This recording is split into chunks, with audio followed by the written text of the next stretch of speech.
Welcome to Eye on the Illini. This is Mike Cagley. I'm here with Jeffrey the Greek.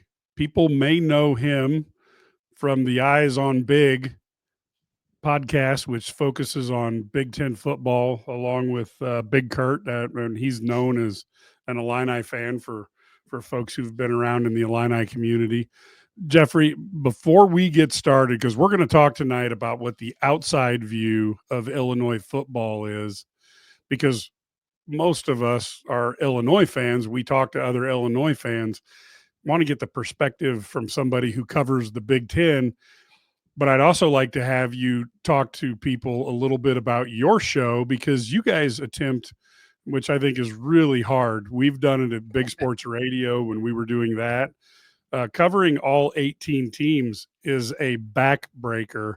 And I've listened to your podcast, and I got to tip my hat to you, because that isn't an easy thing. But could you tell Illini fans a little bit about your podcast and where they can find it, et cetera? Well, first of all, thanks for having me on, Mike. Hello to all the Illini fans that are listening right now. Yeah, the Eyes on Big podcast, I've been recording with Big Kurt since 2018, 411 episodes. We just looked it up. So we've been doing it a while, which means we've been doing it long enough where there were only 14 teams in the Big Ten when we started. I will say it was easier to get my hands around the 14 teams like we talk about now. If you had a podcast where you spoke just 2 minutes on each Big Ten team, that's a 36-minute podcast right there. Just 2 minutes on each team. So it is really easy, to talk just a little bit on half the teams, and you got a monster podcast. And then on top of that, doing the research, because I do my darndest to try to know these teams by talking to the fans, talking to people that I believe care about their teams. So we do our best to try to get to know these teams, but it's certainly harder when you expand up to 18, like, just happened a couple years ago. And I don't think they're done yet. I hope you're wrong, but I can't disagree. Yeah, I just see this as, I think they get to 24 and then they can break into 4 6-team divisions, and you have your version of the AFC or NFC, and then let the SEC do what they're doing. And I think that gets you to a super league. If maybe I'm wrong. I hope not. But again, I wouldn't say anything that you just stated is a crazy take. If you listen to Tony Petitti last week at the Big Ten Media Days, it was pretty obvious that he has a TV view of things, which then leads to having an NFL view of things. So what you're saying is basically folding right into that. I'm hoping there's enough pushback across the college football landscape where maybe we won't see that. Yeah, I'm hoping that as well. But it's hard to know. Now, you guys have done the podcast, and you played football at Iowa, so this is somebody who actually understands Big Ten football, unlike guys like me who didn't have a chance to go out there and get run over by people larger than us. What did you guys think, you in particular, what did you think as a guy who covers the Big Ten and obviously has a history of playing in the Big Ten, following it for decades, when Brett Bielema was tabbed by Josh Whitman to take over the Illini program? Yeah, so interesting enough, both my older brother and I played football at Iowa. And to date myself a bit, my older brother played football with Brett Bielema, a.k.a. Beetle, at Illinois. So I've known the Bielema family since I was a little kid. And then things came around enough that he was my position coach my last year at Iowa. He was a position coach at Iowa at that time. So don't want to give off this impression that I text and talk to the guy or anything like that, but certainly I've known who the coach was, saw the talent at a younger age. Then he moves on to Wisconsin, right? And that's after being with Bill Snyder at Kansas State. And then, of course, under Alvarez at Wisconsin, he gets the head coaching job. In my opinion, I believe he never got enough credit for the amazing things that he accomplished at Wisconsin. I feel like to a certain degree, he's getting more respect on just how good of a coach he is now at Illinois.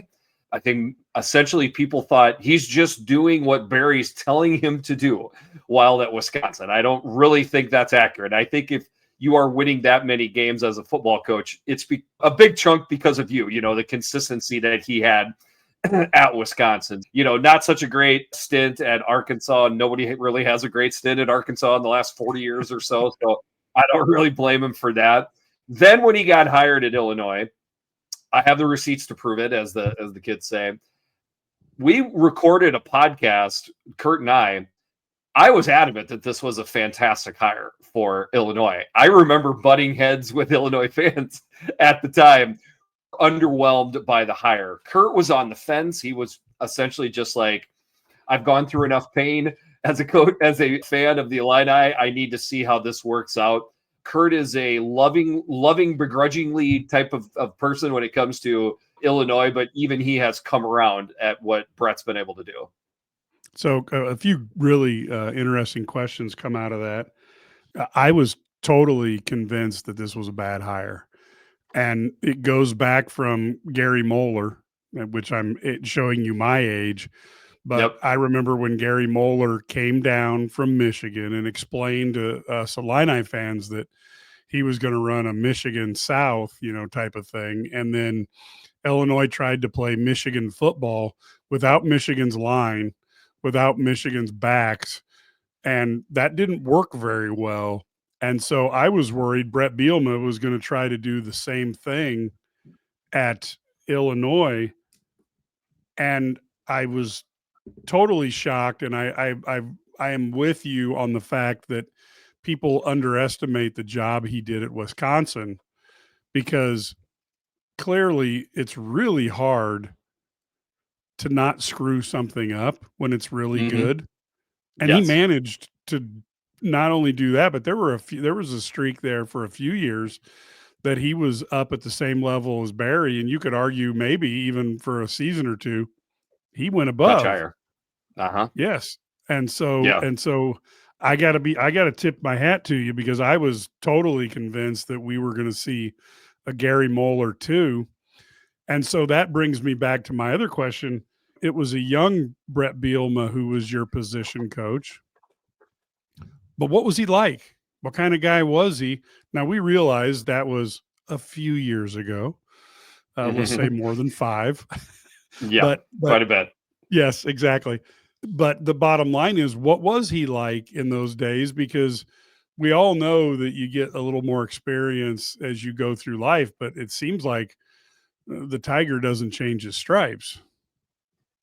Yeah, he was definitely intense, right? He was also our special teams coach when he was at Iowa as well. So linebacker and special teams coach. Not that you have to, but typically they would put guys in charge of special teams if they have a lot of energy. Yep. And Coach B, as we called him, had a ton of energy. I always felt like, though, he was very tough on you, but he let you know where you stood and let you know why he coached you that way. I think for the most part, that's what every player is looking for. So that's what he did. There was nothing fake about him, in my opinion. He can be, for lack of a better term, a bit bombastic at times. That's not an act. He's been like that since he was younger, and why would you, not changing his stripes type of thing, like you said? I don't think so. Now, he's modified it. Sure, we all do that, as we get older. Refined it would probably be maybe even a more accurate way of saying it. So, yeah, I think the calling card of a good coach is a coach that can be somewhat adaptive, but not do wholesale changes where you forget who you are. In my opinion, I think that's what Brett Bielema has done an excellent job of during his entire coaching tenure. And as you look at where he has come with Illinois, do you think that time, and this is speculation on your part, do you think that time learning, let's say, under Bill Belichick for a couple of years, was that anything that you think transitioning? Because I got to be honest with you, Arkansas is a tough job, but if you look over the last 60 years, Illinois is worse. Sure. Not all things are the same. I would say this: Hayden Fry, Kirk Ferentz, Bill Snyder, Barry Alvarez. Are you kidding me? That you want to talk about going through a coach's clinic? I don't know if you could find a current head coach that has coached under 4 better names than that. That is phenomenal what Brett Bielema's been able to learn under. As far as comparing Arkansas to Illinois, fit is something that I don't know if we'll ever really truly understand, but Right. fit of a coach to a program is a thing. Okay. I feel like we have enough data to say that. So was it a fit with Brett Bielema at Arkansas? I say no. I would also say that the SEC is notorious for pulling the plug at the first sign of trouble. If things don't look good in the recruiting class, doesn't look like it's gaining speed, get this bum out of here. Don't give the program a chance to develop. I think Kentucky would be one of the rare instances of that in the SEC. They're about ready to pull the plug on their coach, so that would be my, as much as I could, my full circle explanation to all of that. Did you see the recruiting that Brett has done? I guess there's 2 components to him that I think are really interesting. One is when it comes to developing players, it really appears to me, and I do compare this to Bill Belichick, although each of the guys you talked about could probably, I don't know each of them well enough, but it seems like Brett Bielema, more so than many coaches, understands what players need to be able to do for the positions that he has on his offense and defense. Mm-hmm. So he's not guessing when he goes out there. I think that guy is going to be a good defensive tackle. I think he understands that a guy has to be able to do, got to be a certain weight, certain strength, certain quickness to do the things he's going to ask him. And I think that's important. And then I think developmentally, he seems to really understand how to develop those players, to refine those skills so that they get the most out of what they've got. Am I couldn't right agree. there? Or no. What? Yeah, couldn't agree more. If I could pre-apologize to this, I know probably your listeners don't want for me to, wax poetic about Iowa, but I have no choice but to use my own past and understanding of the sport and then relate it back to Illinois. So Iowa is a developmental program, right? It's going to be a rare time that Iowa is in the top 3 or 4 teams in the Big Ten with recruiting. So to me, that is something that goes all the way back to Coach Hayden Fry, in the 80s, 90s when Brett was there. Not that Iowa didn't pull in any talent, but they knew the type of players that they had to have to fit their system. And then, so that to me was probably, you'd have to ask Brett Bielema, but was probably instilled in Brett at a pretty early age that that's an important thing, almost probably became second nature to him. Then I would say this, you have to have the confidence to say, screw you to the outside noise. Why aren't you getting more 4- and 5-star players? Kirk Ferentz has to do that a lot. There sure seems to be a lot of teams that wind up having higher rated recruiting classes that don't have as many wins as Kirk Ferentz and Iowa. So, and at any point, you could get outside that, feel the pressure. In fact, I think KF would, if you go back a while, 20 years, I think you'd say he felt the pressure and got outside. It didn't work for Iowa and Kirk Ferentz. My guess is, my sense is that Brett Bielema understands all of that, and he's very comfortable in his own skin and what he knows is best for Illinois football. And what I think he knows is best is he wants hungry dudes. Now there's a baseline of talent you got to have. Yes. Otherwise, you can't get the job done in the Big Ten. But I think he wants hungry dudes on his roster, and he has got a talent and a knack for finding guys with that fire in their eye. That's my opinion. Yeah, and it really is interesting. Now, the last time I interviewed him, what really struck me as a guy who's been up to the VP level in pharmaceutical companies is he had an executive demeanor, I think, that goes up there with CEO types. And his time management is certainly better than probably 98 or 99% of the people. I felt like if he scratched his nose, at 10:12 a.m., that there was a to-do list, and at 10:12 it said, take your right hand and scratch your nose. He seemed to be very organized from that standpoint. Was that something that you saw when he was coaching you, and probably under Fry and Ferentz? Maybe that was just another place to refine those skills. I'm wondering what you think on that. Yeah, I don't think you're far off. We're going a little bit of ways back of things that I would have been able to notice when I was in my 20s, and Yep. maybe not, quite as perceptive on that stuff back in the day. But I don't think you're far off. Coach Fry, ex-military, so things were very much structured. Certainly didn't change under KF. Things just kind of modified a little bit. I think he took parts of that. My guess is Bill Snyder, also extremely detail oriented, so he maybe even took it up a notch under him, and who knows, maybe he brought some of that to Wisconsin himself. So again, all of that stuff kind of folds together on what he's brought to Illinois. So now, what are your expectations when you obviously have connections throughout the Big Ten that helps you judge where you expect teams to be at? Do you see Illinois in the top 4 or 5 in the conference this season? Where do you have them, and what are your expectations as an outsider looking in? So we haven't quite done our full predictions yet. I usually wait till a couple weeks before the season starts. So we're getting there. We're not far away. Yep.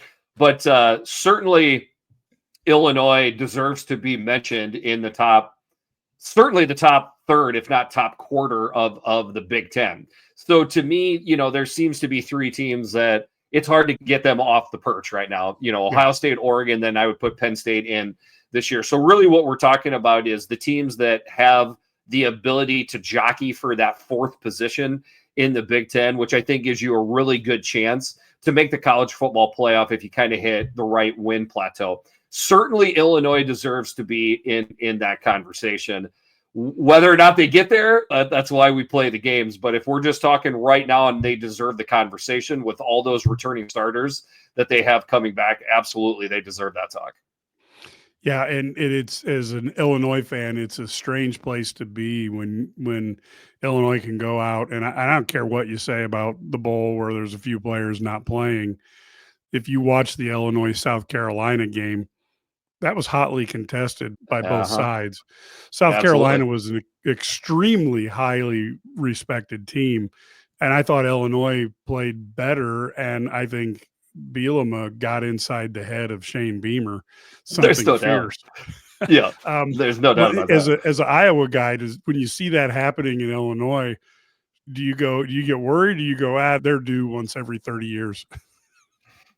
Maybe a combination of the both, if I'm being, completely honest there. It's been interesting watching Illinois fans, football fans, I should say, come out of the woodwork, because you certainly are out of the woodwork all winter long when it comes to basketball. So I enjoy Illinois football fans for the most part on Twitter. They do kind of have a sense of, we're just happy to be here. We're going to enjoy this as long as it lasts. And then speaking on that for Illinois, I believe Illinois is going to be a quality football team as long as Brett Bielema is there and given the resources to win. I mean, the guy is just, Mike, I'm old school in that I need to see the team line up correctly. Okay. I watch a lot of MAC and SWAC teams, and you're like, you just see defenses. I'm like, for these guys have any idea what's going on out there. That's not a team that's playing together at all. Brett Bielema coach teams are going to do that as long as he's there. Speaking from an opponent's point of view, especially one that shares a border with Illinois, I don't like to see it at all. Okay. My one saving grace with this is that for the long time, Northwestern was up, Illinois was down. So maybe Illinois and Northwestern have kind of switched spots, and it hasn't changed the landscape in the area all that much, so maybe it's not quite as big a deal as maybe opposing fans would be afraid to make it out to be.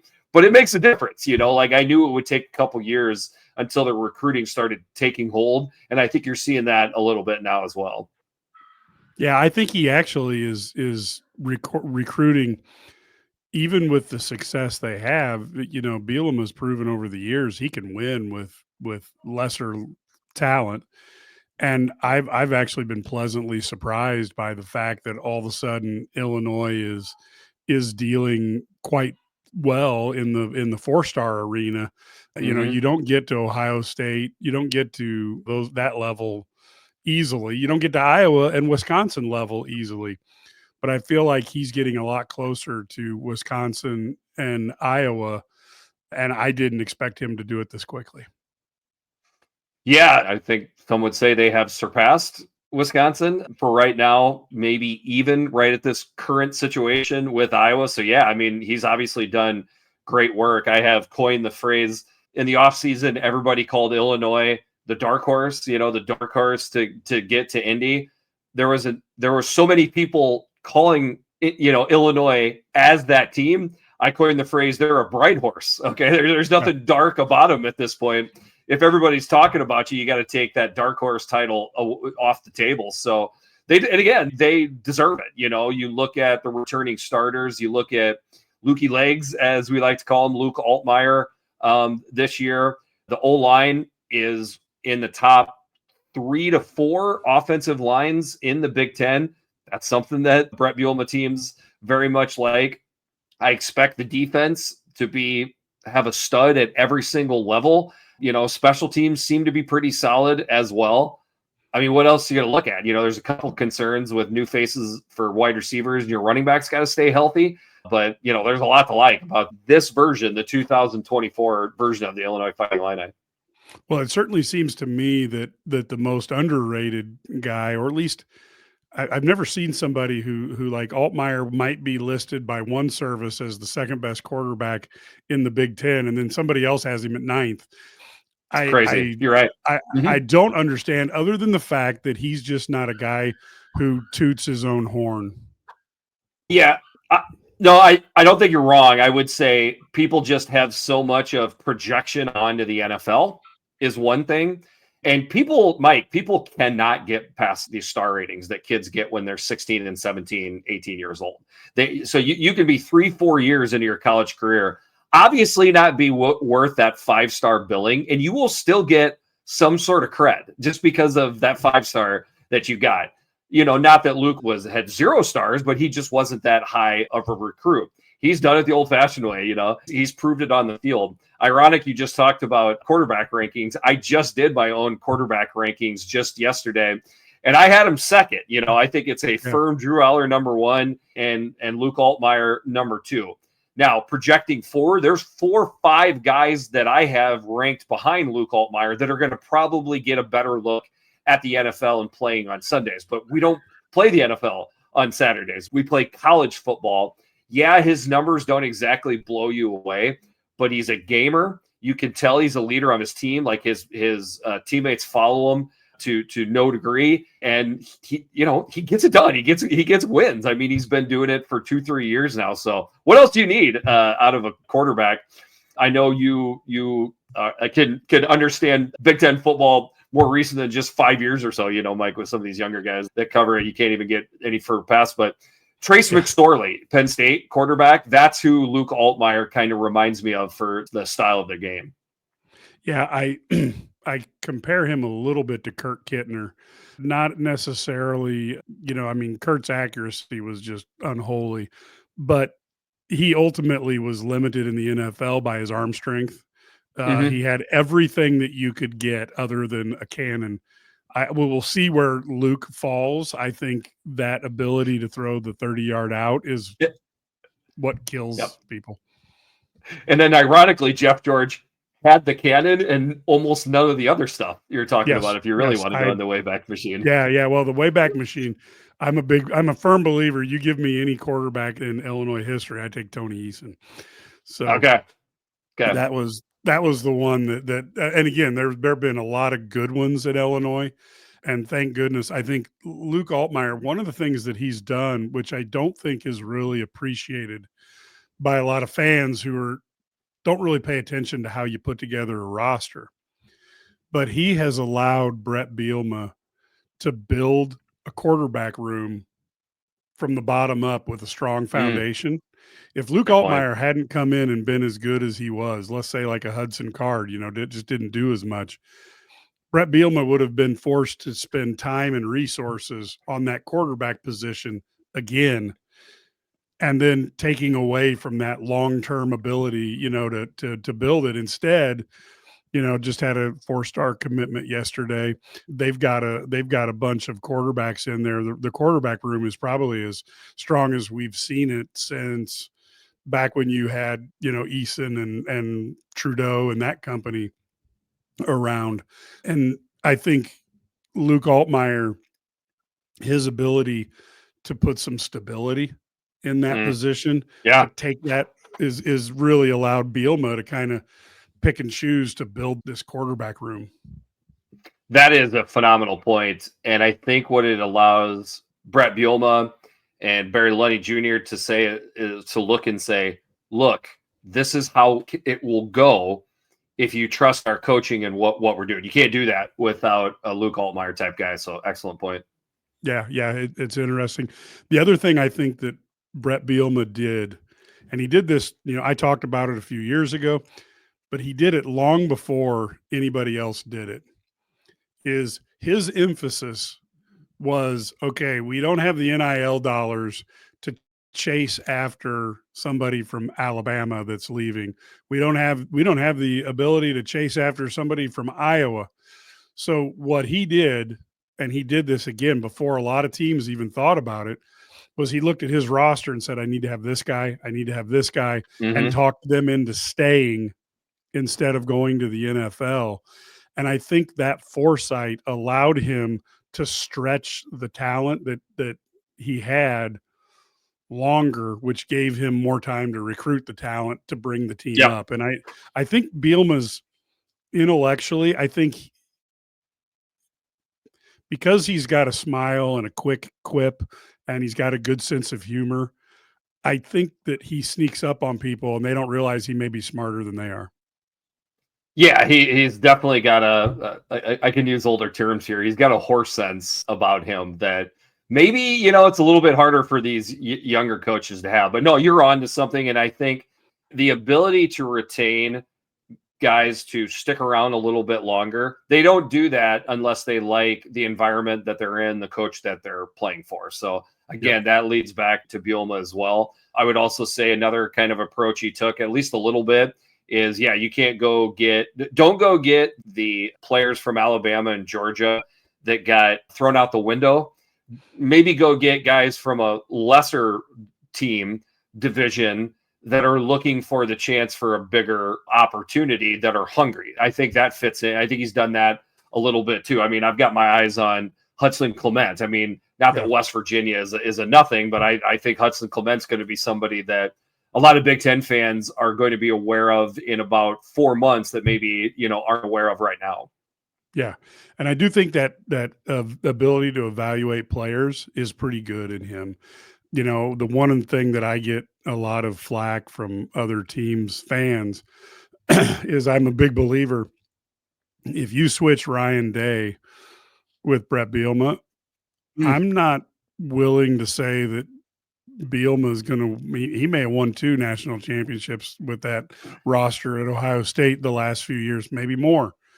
I'm not certain Ryan Day builds up this Illinois team. I think when you start off on third base, and I do agree with Jim Harbaugh, when you start off on third base, it's when you score a run, it's pretty easy to think that you're a home run hitter. And I do think that a guy like Bielema has kind of proven it, what he can do, because I'm not certain if you want to go over the last, again, with the exception of Mike White and John Makovic, and then, a year or two in the 60s, 2001 and 2007. And then you got to go back to, Red Grange. Illinois historically has probably only been a tougher place to win than maybe Kansas State before Bill Snyder and Indiana. I mean, that's about it. Yeah. I mean, and when Bielema comes in here and turns this around, I don't think your average college football fan understands how hard it is. And then that leads back to Josh Whitman for being the guy who goes, this is the dude. A lot of excellent points there. You stole my thunder a little bit, because I was going to go right back to a coach we already mentioned, which is Bill Snyder. I was just on a different podcast recently, the Walk On Red Shirts podcast, and we're kind of talking about some of the same things. And I said, are we positive that Bill Snyder isn't the greatest college football coach of all time? We don't know that. because what I do know is just how awful Kansas State was and how amazing he made them when he had them at the top. Can we say for sure that Ryan Day couldn't do the same thing? No, but it's hard. It's harder to project that, right? Like, it doesn't seem to be the type of fit, but it all comes back to fit a little bit. Would Brett Bielema necessarily fit at Ohio State? I cannot say that for sure. Now, do I think Bielema would win at a high clip at Ohio State? Yeah, absolutely. Like, it's hard for me to believe that a coach that has that much talent and know-how would struggle at a place like Ohio State. In fact, the only guy that struggled at Ohio State is the guy that's coaching at Wisconsin right now, coincidentally. But I think he would do fine. I will say there does get to be a point where when you're at the very top, handling that and being able to manage the egos and personalities that are within the program and around the program, there's a certain skill set that's involved with that as well. I think both Ryan Day and Jim Harbaugh did an excellent job with that. Yeah, I think there is a part to that, but again, as somebody who's managed large group of people, I'll take the groups with a ton of talent. I'll take a ton of talent with a few personalities than I will trying to win with, guys who have great attitudes but are a step slow. Absolutely, no doubt about that. Yeah, just goes. I just think it gets overstated. That's all. There seems to be a lot of podcasts, national podcasts I listen to. They talk about the games as if, I don't know, they're forced to. But boy, you talk about recruiting and they get giddy. They just love talking about recruiting. I'm the opposite. Okay. Like, I understand that recruiting and talent acquisition is a huge situation that you need to have for a college football coach. Do not get me wrong. Don't get it twisted. With that being said, I like the games. I believe coaches being able to hold on to their locker room to be the voice that leads them and gets everybody on the same page. It sure seems to be made fun of, for lack of a better term, by a lot of people that haven't been a part of big football teams like that. But I really think there's something to it. I agree. And I do think the part that people miss about football, and it's really illustrated even more in the NFL, because if you finish first, you draft last. But those small details are the difference between winning and losing. And sometimes, when you look at the NFL, they would love to have the average record of all teams at 8-8. So the difference between a team that goes to the Super Bowl. Well, look at Bill Belichick. I don't think he maybe blew out one team in all those Super Bowl victories. It was always he was just a little bit better prepared than the other team. And I think that's where Bielema does a lot of his homework, where he's thinking about it. And if you ever get a chance, he did for the media in his first year, he did his football 101. And that is a fantastic hour presentation that he talks about the play in the first quarter that could be the difference between winning and losing in the fourth quarter. But you don't look at it that way, because you're just looking at, well, that happened at the end, we lost. Right. And it's like, nope. That third down and 1 where we lost 12 yards on the 11-yard line is, we could have got into a first and goal. We didn't, and we didn't score. That's why we lost the game. And he goes into some of those things and talks about the, what happens when you turn the ball over at different parts of the field and the price you pay. To me, that's the part that when you start putting the pieces of Bielema together, there's a lot more going on from a standpoint of, he's not one of those coaches of the past, just let's be tough and run through walls. He is a tough guy, but there's the intellectual standpoint, and I don't think he gets enough credit for that. I totally agree. And obviously that has to be a part of the equation. You can't just win on the, we're going to out tough people. That's been, it's probably been out the window for a couple years here now. So I totally agree with you on that. As far as understanding the nuances of the sport, I haven't seen that coaches clinic thing that you're referencing. My guess is penalties were brought up because that's usually the thing. Yes, because that's usually the thing that coaches harp on the most. You maybe even expect your quarterback to hit that 17-yard out that you set up the previous 2 plays. But you don't kill the kid for missing the throw or putting it out there a little bit too much, because it's hard. It's a hard sport to master like that. But having a false start on 3rd and 2 is a gigantic deal, a mental error that coaches know guys could avoid. That's what drives them the most nuts.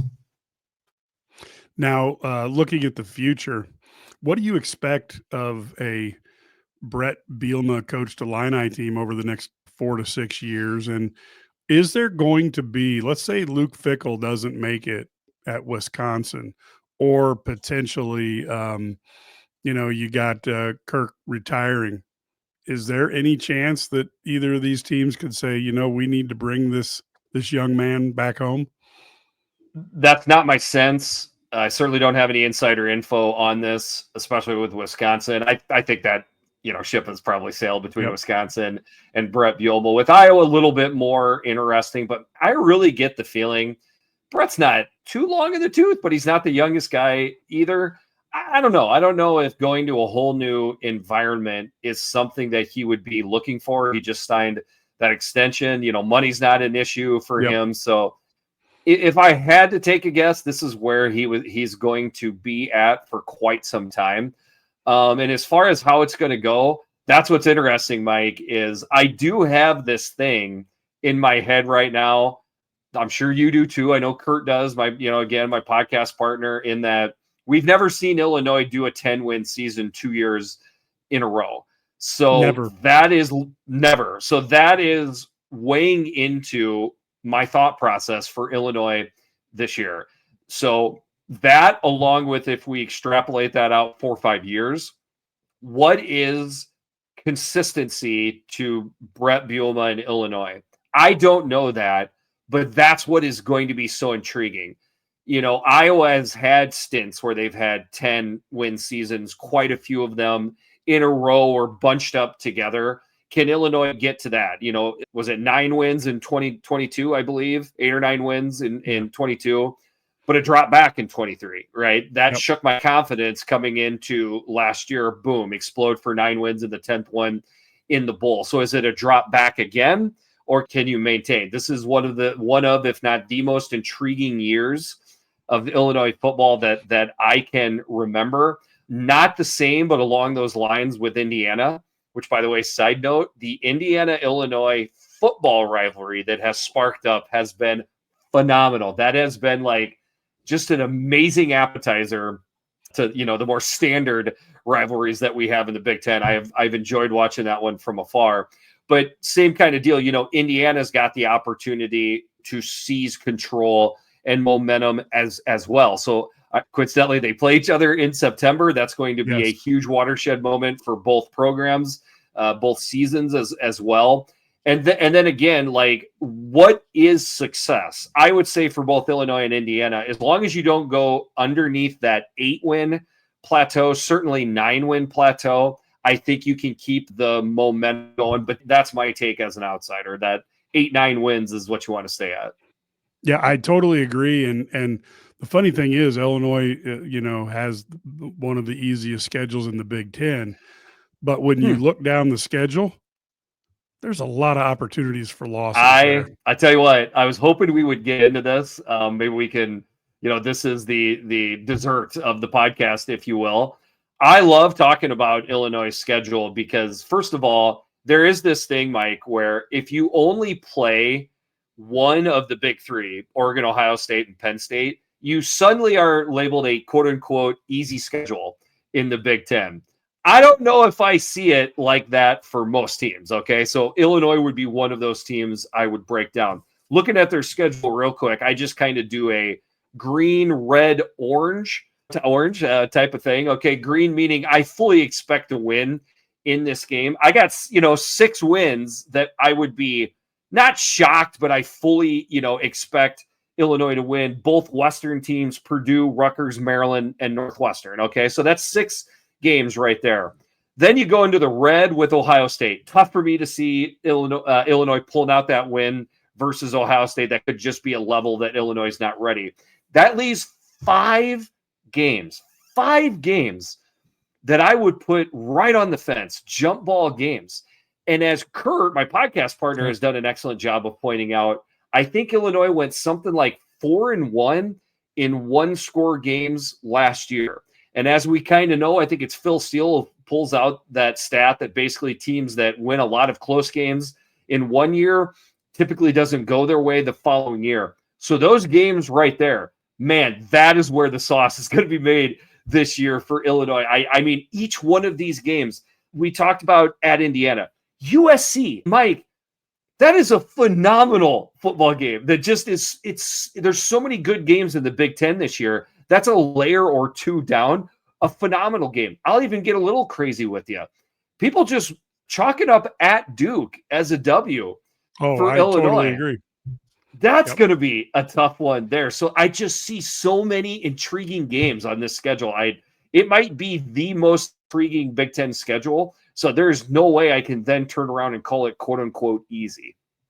Oh no, I agree, and I'm sure Brett would agree there, and that's why I look at it. Now, I will say though, if you want to compare Illinois' schedule to Wisconsin's, you have to wonder who Wisconsin pissed off, because that is just a brutal schedule. And last year, of course, there were several schedules in the Big Ten that were tough. I think nationally, Florida had probably maybe the toughest schedule I've seen in a long time.